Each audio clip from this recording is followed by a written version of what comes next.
केंद्र में एक भाव बैठ गया, इसलिए उसी की परिक्रमा कर रहे हैं आप।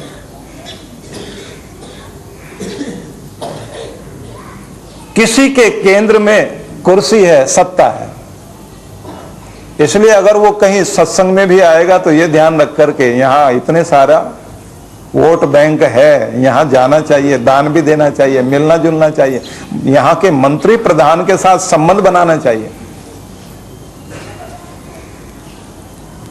सत्ता ध्यान में है।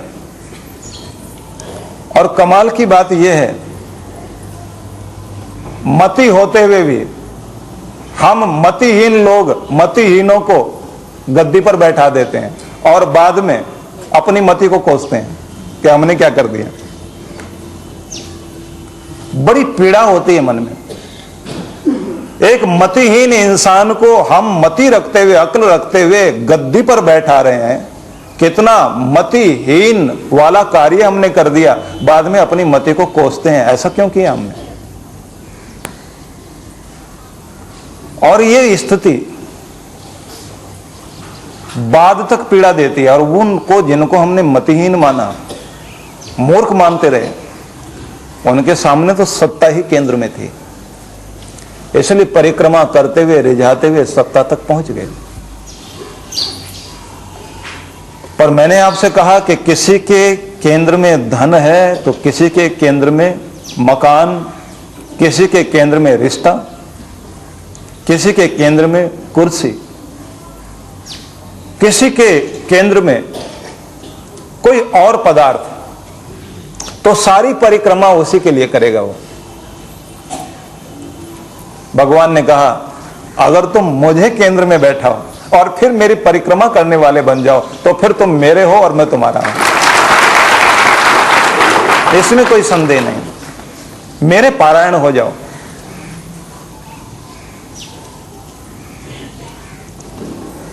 छोटा सा बच्चा घर में बैठा हुआ है, चलना सीख गया, अब गिरता है फिर चलने लग जाता है।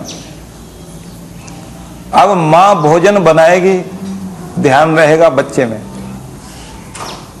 चलेगी फिरेगी, काम करेगी, घर के अंदर जाए या बाहर जाए, ध्यान बच्चे में। अगर हल्की सी भी आवाज कहीं से खटकी भी आती है, दौड़ के जाती है, मेरा बच्चा बैठा हुआ, उसके ऊपर कोई चीज ना गिर गई। घर के सारे काम निपटाएंगे, लेकिन सारे कार्य निपटाते निपटाते मां का ध्यान बच्चे में लगा रहता है, क्योंकि केंद्र में बच्चा बैठा हुआ, मां उसकी परिक्रमा कर रही है। उसको नींद भी अगर लेनी हो, अपनी सुध नहीं रहती, अपने बच्चे में ध्यान लगा करके सोती है। गिर ना जाए, चोट ना खा जाए, नींद ठीक तो आ रही है, कपड़ा उसके ऊपर ठीक तो है, सर्दी ज्यादा है, ठंड ना लग जाए। बच्चे में कितना ध्यान केंद्रित कर दिया, नींद भी उसके ऊपर अर्पित कर दी है, अपना सुख भी उसके ऊपर अर्पित कर दिया, अब उसी की परिक्रमा करती है। इसे बोलते हैं पारायण हो जाना।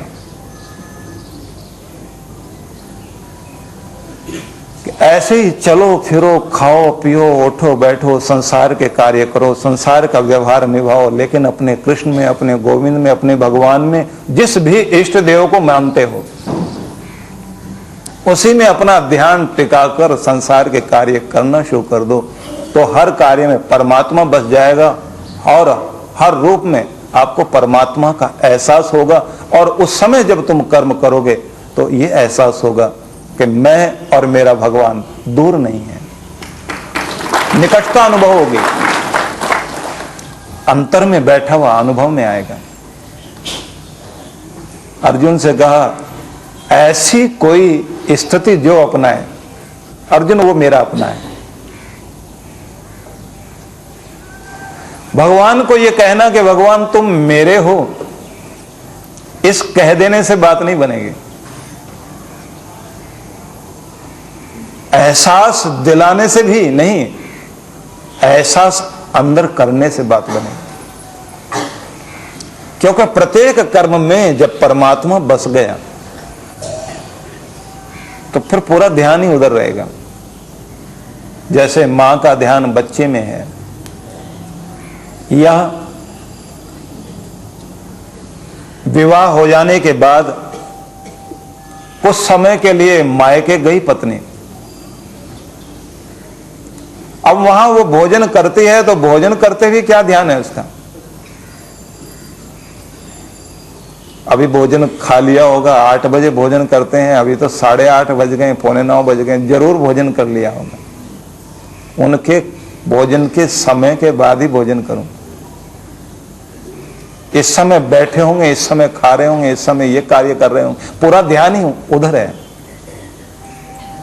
चाहे कितनी भी दूर क्यों ना हो। कि दुनिया में चाहे देश में रहो, परदेश में रहो, अपनों में रहो, बेगानों में रहो, लेकिन सब में अपने परमात्मा का ध्यान करना, और सर्वत्र उसी का ध्यान रहे कि मेरा परमात्मा मुझसे प्रसन्न रहे, कोई ऐसा कार्य ना हो कि वो रूठ जाए।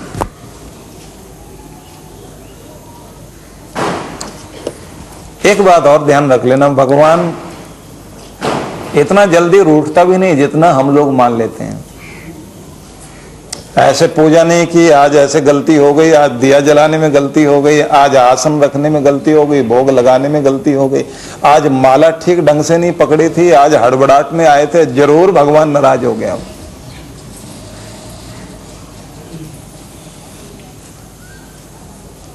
आप ये याद रखना कि इतना जल्दी नाराज नहीं होता हूं। हां, अगर भूलों पर भूलें करते चले गए और नाराज कर ही दिया तो फिर मनना भी आसान नहीं है उसका, फिर तो बहुत मुश्किल हो जाती है। सावधान रहना तो बहुत जरूरी है, उसे मनाने के लिए कार्य करना तो बहुत जरूरी है। और देखा जाए तो परमात्मा रूठने और मनने वाली स्थिति में है भी नहीं, वो तो आनंद रस है। लेकिन ये जब भाग्य कठोर होकर सजा देने के लिए खड़ा होता है ना, तब लगता है कि रूठ गया वो, तब रुद्र बनता है, तब रुलाता है। और जब रुलाने पर आता है बड़ा कठोर हो जाता है।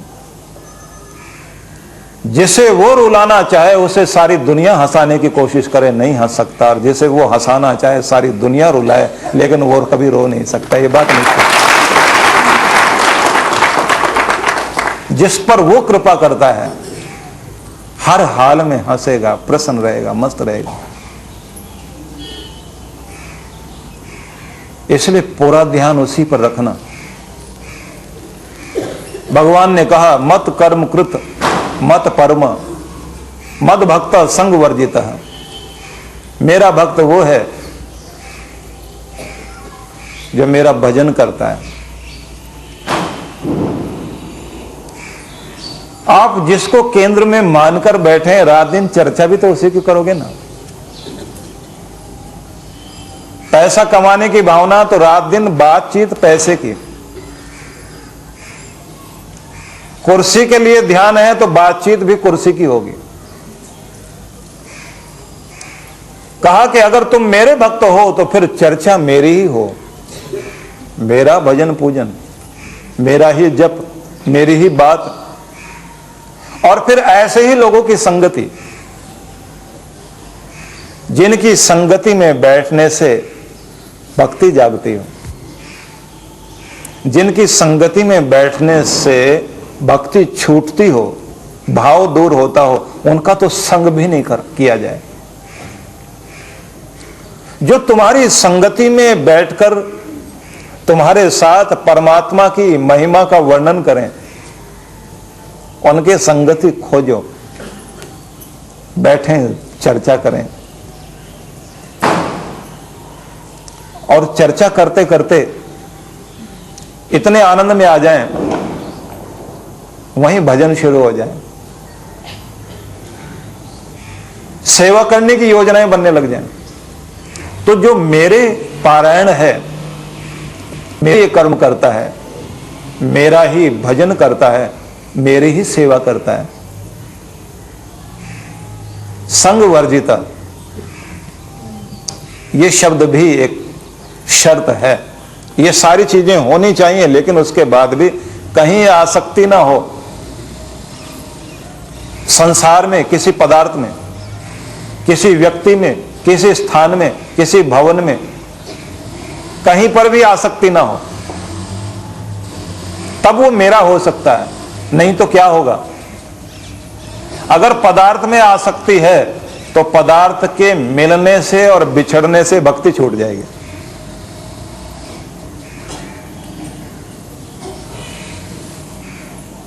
एक व्यक्ति को हम देखते थे, सबसे आगे आके बैठते थे वो सत्संगों में,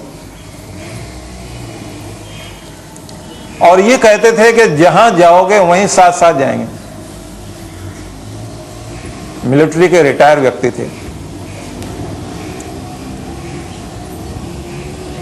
बोले आप बस बता देना कि अब कहां सत्संग होने वाला है, वहीं पहुंचेंगे। और एक दिन कहने लगे, आप कहते हैं आसक्ति छोड़ो, हमें तो आसक्ति हो गई, सत्संग से हो गई, हम तो कहीं जाने वाले नहीं इधर उधर। मैंने कहा आसक्ति नहीं, सत्संग के प्रति लगाओ और प्रेम रखो, लगन बनी रहे। नहीं तो फिर क्या होगा, एक आसक्ति के बाद अगर और बड़ी आसक्ति सामने आ गई तो इसे छोड़ के दूसरी तरफ चले जाओगे। सत्संग में कुछ दिनों के बाद देखा वो सज्जन जब नहीं आ रहे थे तो पूछा वो जो आगे बैठते थे वो सज्जन कहां? वो बोले वो ब्रिगेडियर साहब, उनकी तो नई गाड़ी आ गई है, अब वो आजकल सवेरे से लेकर शाम तक हाथ में पाइप लेकर उसे धोते रहते हैं और रगड़ते रहते हैं, आजकल ये कार्य है।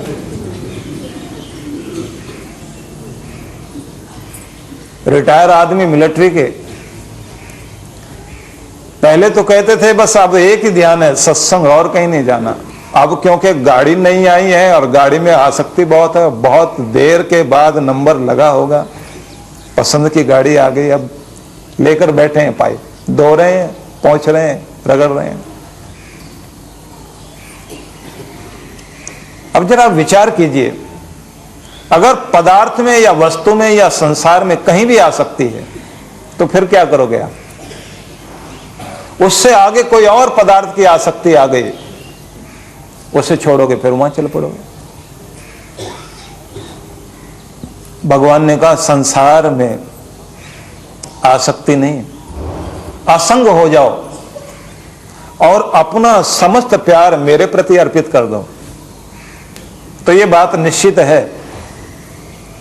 कि फिर तुम मेरे ही रहोगे, फिर किसी के नहीं रहोगे, संसार के नहीं। और संसार के अगर होगे तो संसार में जो प्यार बांटोगे उस प्यार के माध्यम से मेरे करीब आओगे, क्योंकि वहां कुछ पाओगे नहीं, लेने की कामना नहीं रखोगे, बांटने की इच्छा रहेगी।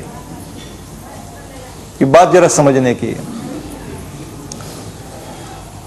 प्रेम का विस्तार हो तो परमात्मा के करीब है इंसान, और अगर दायरे बांध दिए तो फिर पानी सड़ेगा। कैसे? बच्चा पहले अपनी मैं को ही ध्यान में रखता था, मुझे ये चीज चाहिए, मुझे वो चीज चाहिए, मुझे ये दो, मुझे वो दो। अब मां ने उसको सिखाया अपने भाई के लिए भी थोड़ा कुछ दो, अपने स्वार्थ को, अपने से ही प्यार करते थे ना, अपने भाई से भी करो। थोड़ा बट गया। अब वो दोस्तों के बीच जाता है, स्कूल में जाता है, तो अब भाई का भी ध्यान रखता है, दोस्तों का भी ध्यान रखता है। प्रेम का विस्तार होगा। जब विवाह हो गया उसका, तो अब भाई, परिवार और मित्र लोग, उनका भी ध्यान है, माता पिता का भी ध्यान है, बच्चों का भी ध्यान है। और क्योंकि विवाह हो गया तो रिश्तेदारों का भी ध्यान है। प्रेम का विस्तार हुआ। अब और आगे बढ़ा, अपने मोहल्ले में कुछ सुधार के कार्य करने लगा, सेवा के कार्य करने लगा, तो अब प्रेम को वहां तक ले गया। थोड़ा और आगे बढ़ा, शहर भर की जिम्मेदारी हाथ में ले ली, पूरे शहर से प्यार करता है। अब ये जो इसका विस्तार हो रहा है, हमारे शास्त्रकार समझाते हैं इसका विस्तार इतना बड़ा करो कि इसे अपने प्रदेश तक, प्रदेश से देश तक और देश से विश्व तक लेकर जाओ, सब आपके हो जाए और सबके आप हो जाए। ये विस्तार हो जाना ही परमात्मा तक पहुंचना है। और अगर इसको संकुचित करते चले गए तो आखिर में ये अपने तक ही आता है, मैं और मेरा, बस इससे आगे कहीं जाएगा नहीं। और अगर इसका विस्तार कर दिया तो फिर तू और तेरा, मैं और मेरा खत्म, प्रभु तू है और सब तेरा है, ये भी तेरा और वो भी तेरा। इसलिए तेरा भाव मन में आ जाए, विस्तार कर दो अपने प्रेम को। भगवान ने कहा इस विस्तार का एक परिणाम होगा, निर्वैर सर्वभूतेषु, फिर समस्त प्राणी मात्र के प्रति कहीं भी किसी के प्रति भी बैर नहीं रह जाएगा। कमाल यह है कि भगवान श्री कृष्ण ने सबसे ज्यादा जिस शब्द का प्रयोग किया गीता में, जिसे बार बार दोहराया, बैर शब्द, द्वेष शब्द, इस सब को बार बार दोहराया। उन्हें प्यारा तो है योग, और दूर करने के लिए जिस कमी के बारे में बार बार इशारा किया, वो बार बार दोहराया जाने वाला शब्द द्वेष है। और इसका एक संदर्भ भी था। संदर्भ था कि ये जो गीता जिस वातावरण में दी गई, वो बैर विरोध वाली जमीन, युद्ध की भूमि, जिसमें बैर के कारण युद्ध उपजा है, उस जगह भगवान कृष्ण उपदेश देने लगे कि ये जो आज लड़ाई होने लगी, ये बैर के कारण, ईर्ष्या के कारण, यहां तक जो पहुंचे हैं खून खराबा करने के लिए, मान मर्यादाएं नष्ट होने लगी हैं। किस कारण? बैर के कारण। भगवान ने कहा कि ये मेरे से दूर हटने का कार्य है। मेरे करीब होना चाहता है तो फिर किसी से बैर नहीं हो। और किसी में भगवान ने एक शब्द का प्रयोग किया, निर्वैर, बैर रहित हो जाए, इतना कह देने से ही काफी नहीं है। उन्होंने कहा समस्त प्राणी मात्र के प्रति बैर भावना हो। ये तो मार्ग ही ऐसा अनोखा है। यहां अगर निर्वैर नहीं होगे, एंट्री होती नहीं, यहां प्रविष्टि होती ही नहीं, खड़ा रह जाएगा बात। विश्वामित्र ने पूरी ताकत लगाई तपस्या करने में, कर्म करने में, उसके कमी नहीं थी, लेकिन ब्रह्म ऋषि नहीं हो पाया, प्रवेश नहीं हो पाया। वशिष्ठ से वैर रखता रहा, मारने तक के लिए पहुंच गया। लेकिन एकांत में बैठकर जब चर्चा सुनी वशिष्ठ की, तब विश्वामित्र की समझ में आया, मैं कितना छोटा और ये कितना ऊंचा। जिसे मैं मारना चाहता हूं वो पीछे बैठ करके भी मेरे लिए रात दिन मंगल कामना करता है। भगवान इसका भला करना, वो ठीक रहे, उसमें क्रोध ना रहे, तो वो कितना ऊंचा हो सकता है। विश्वामित्र जैसा दुनिया में कोई नहीं, पर उसके बैर भावना जो है वो उसे नीचे गिरा रही है। बस इस बात को वशिष्ठ के मुख से सुन लिया विश्वामित्र ने। अपने शिष्यों के बीच में इतनी प्रशंसा कोई आदमी मेरी कर रहा हो और मेरे लिए मंगल कामना करता हो, उससे बढ़ के कोई नहीं होगा दुनिया में। जाकर रोया, रोकर बोला, मैं तो ऋषि बनने लायक भी नहीं हूं, ब्रह्म ऋषि तो क्या बनूंगा। वशिष्ठ ने कहा बस आंख से जो तेरे आंसू बह गए हैं, प्रायश्चित जो तूने कर लिया है, जिंदगी को बदलने की जो भावना तेरे अंदर आ गई, बस आज से, अभी से तेरा प्रवेश अनायास हो गया है, तो अपने परमात्मा के करीब है। आज से तू ऋषि नहीं ब्रह्म ऋषि हो गया, आज से तेरा स्थान ऊंचा है। इसलिए भगवान ने स्थान स्थान पर कहा। आगे जब हम अगला अध्याय बोलेंगे ना, वहां भगवान ने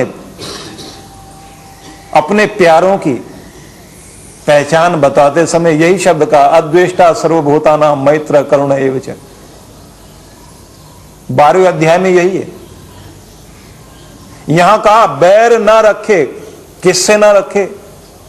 इंसान से नहीं रखे। भगवान ने कहा प्राणी मात्र के प्रति कोई भी संसार में ऐसी वस्तु ना हो जिसके प्रति व्यक्ति बैर रखता हो। जो ऐसा करके आए कि मेरा अपना है, वो मेरे करीब होगा। भगवान ने कहा जो प्राणी मात्र के प्रति बैर नहीं रखता, यह स मामेति पांडव। हे पांडु पुत्र अर्जुन, ऐसा जो भी कोई है वो मेरा अपना है। वो मुझसे अलग नहीं, मैं उससे दूर नहीं। वो मेरी निकटता प्राप्त कर लेगा।